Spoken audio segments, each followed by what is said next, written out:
The Middle Ages was a historical period marked by the religious domination of the Catholic Church in Western Europe, establishing rigid conducts for women, wanting to maintain their feminine virtues, such as virginity, while liberalizing the sexual practices of men. Thus, despite religious rigidity, prostitution was tolerated with limits to avoid an increase in the number of cases of rape.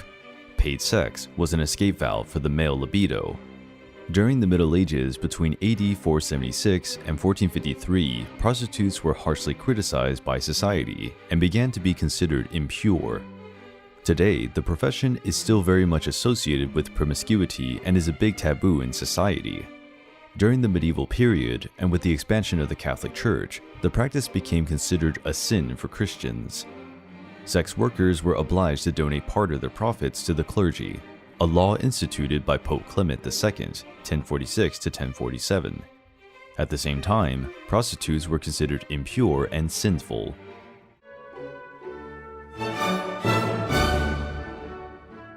In the Middle Ages, men could not experience sexual pleasure and sex with their wives, as they were for exclusively procreative purposes. Following this line of thought, there were two categories for human beings: reason and spirit, which belonged to men, and body and flesh, which belonged to women. The image of the woman swung between the two extremes, that of seductive and procreative Eve, and that of redeeming and virginal Mary. The woman was praised only as a good mother and wife, qualities that a man expected from the future progenitor of his heirs. Marriage was sacred, a very important event, socially well regarded and necessary. With it emerged the marital alliances, which marked the vassalage relations of political and social order. Marriage came to be considered a legitimate union. From the 12th century on, the Church tried to impose its authority on social relations. It also wanted to organize kinship relations through its judgment and the repression of marriages when these did not coincide with its ideals. Often, the result was penance or excommunication. The concubines also began to be punished.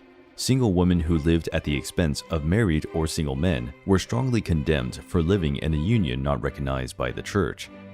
Even if there were effective ties between the couple, the fact that they were not united by a simple public ceremony made this relationship prohibited.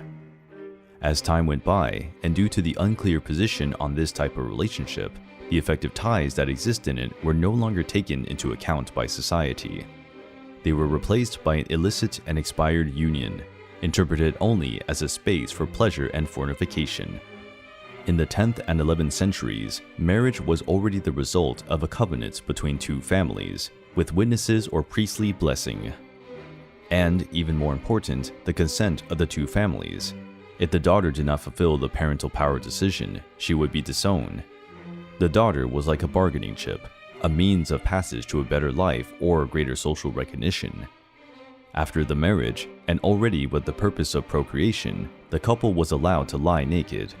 But this action could continue to be interpreted as lustful. The body was always seen as the motive of temptation. Therefore, it was condemned throughout the Middle Ages. Nudity varied between beauty and sin, innocence and malignity. Any kind of exaltation of the body was strongly repressed. Marriage was a way to restrict sexual appetite. If the woman was obliged to be submissive in marriage, she also had to be submissive in the intimacy of the couple. According to George Duby, the husband owns his wife's body. The man is the active being in the sexual act, as the Church defended, but without excuses. When did these excesses occur? Many men were looking for women who could reverse this scenario. Thus, prostitution became even more popular, even though it was considered inappropriate.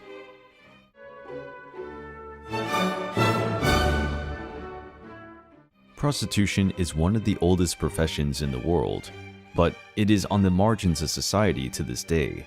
Despite the repression that prostitutes suffer, the Church, in the Middle Ages, found in prostitution a way to keep men away from Christian girls and control their sexual impulses. In the Middle Ages, prostitution was considered a necessary evil. After all, prostitution was a practical means that allowed young people of all classes to affirm their masculinity and alleviate their sexual needs, while preventing them from approaching respectable wives and daughters. diminishing their impetus to participate in rape gangs and discouraging them from practicing homosexuality. Thus, in the Middle Ages, brothels were created, paid for by municipal funds because there were no places to find prostitutes. In those spaces, single men could be sexually satisfied. Prostitution was essentially found in cities. As cities grew and expanded from the 11th and 12th centuries, prostitution became increasingly seen as a social phenomenon that needed regulation. Authorities tried to regulate prostitution due to epidemics and scandals associated with the church. Thus, they built brothels far from families, churches, and other spaces where people considered decent lived.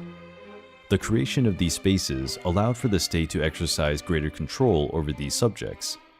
The monarchy was also more interested in regulating prostitution. The places would be controlled by the authorities to maintain order and provide sexual satisfaction. The creation of brothels also made it possible to marginalize the frequenters of these establishments. Specific streets were designated for prostitutes and the clothing they should wear, since they would have to be easily identified. In this way, the removal of prostitutes placed in a certain space served to control and keep these people away from other citizens. Control over prostitutes had been established. The authorities restricted the spaces used by them, the brothel's hours and days of operation, the clothing and the behavior. The clothes changed according to the place. In some, it was mandatory to use a scarf, a hat, a sleeve, or a cape with different colors. In Milan, a white cape was worn. In Bergamo, a yellow cape. In Marseille, a striped tunic. In Bristol, a striped hood. This allowed differentiating between prostitutes and other women in society. But why did women prostitute themselves? In the Middle Ages, women prostituted themselves for reasons almost the same as any other period. Poverty, natural inclination, loss of status, an obscure, violent, or incestuous family past. All this still happens today. Inside the brothels, there was a hierarchy, where prostitutes were registered by the authorities. These authorities received the rentals every week. In some places, the amount could be paid daily. It is also possible to assume that most of the prostitutes did not work in the city of birth, nor did they spend much time in one place. This rotation made possible new attractions for the brothels, drawing more clientele. In the brothels, there were also employees. They registered women with a bad reputation, took them to the brothels, and if they did not want to work, they were forced. The employees also identified the lepers, who were expelled from the city. The officials were in charge of taking segregated actions.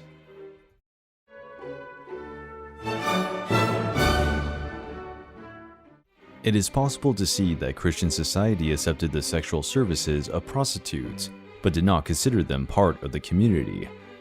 Moreover, they were feared, marginalized, represented as cruel, lustful beings who filled the imagination of medieval society as one of the main instruments of the devil to make a man fall into temptation.